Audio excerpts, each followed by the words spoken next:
Good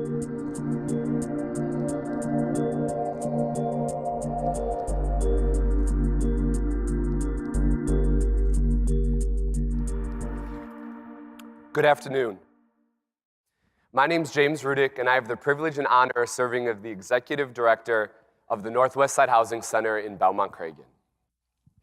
Belmont-Cragen is currently the fastest growing Latino community in Chicago. And for over the last 5 years, the Northwest Side Housing Center has had the privilege and honor of helping over 2,000 families save their home from foreclosure. Yeah. Families like Hilda and Carlos, who owned their home for over 11 years, but then both lost their job. Hilda asked me one day, what does she say to her daughter at dinner when there were no lights because she could no longer afford to pay the light bill? Would her daughter be able to sleep in her own bed? Would her daughter be able to continue to go to the same school? Would she still be able to play with her friends on her street? I'm happy to say that after 3.5 years of fighting, Hilda and Carlos saved their home from foreclosure. But it's also stories of people like Nancy and Ernie. They owned their home for over 17 years. Ernie suffered both a stroke and throat cancer and still had to declare bankruptcy before obtaining a loan modification. Let me say it again. Ernie suffered a stroke, had throat cancer, and his bank still made him file bankruptcy before they offered him a loan modification. It's not right. I'm happy to say that Nancy and Ernie did save their home, and they're still living there. But it's also people like Sandy, who got disabled on the job, yet still paid her mortgage for over 3 years without having a job. But she couldn't keep up. She wasn't able to continue to pay her mortgage, and she lost her place to call home. And today, Sandy is desperately fighting to find a new place to find home. But she can't.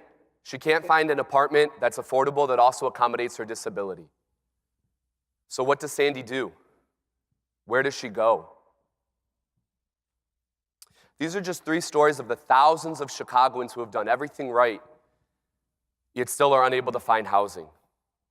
It's people that were lied to, tricked, and taken advantage of, that have suffered illness, disability, divorce, and in some cases death, while desperately trying to save their homes, their families, and their lives.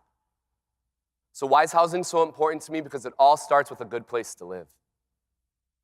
Where you send your kid to school, access you have to transportation to get to work, the ability that your child has to go outside and play, it all starts with where you live. And in Chicago, we're in crisis.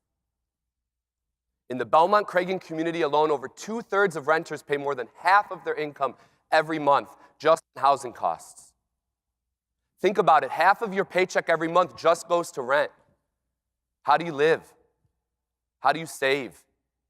How do you thrive? So what can we do? What can we do to support renters and homeowners in our communities? We can disrupt. We can disrupt displacement. We can disrupt gentrification. We can disrupt unscrupulous mortgage practices. We can stand up and disrupt.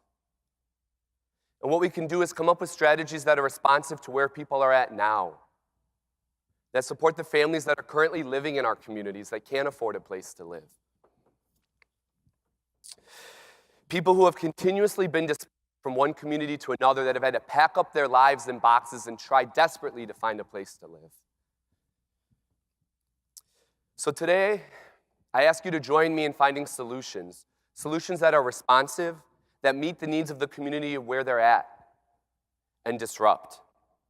So I ask all of you to join me in asking the city of Chicago to implore a housing strategy that is responsive, that meets the needs of communities, that focuses on affordable housing, not on displacement, gentrification, and bad mortgage practices, so that every Chicagoan has a safe and affordable place that they can call home, because we all deserve it. Thank you.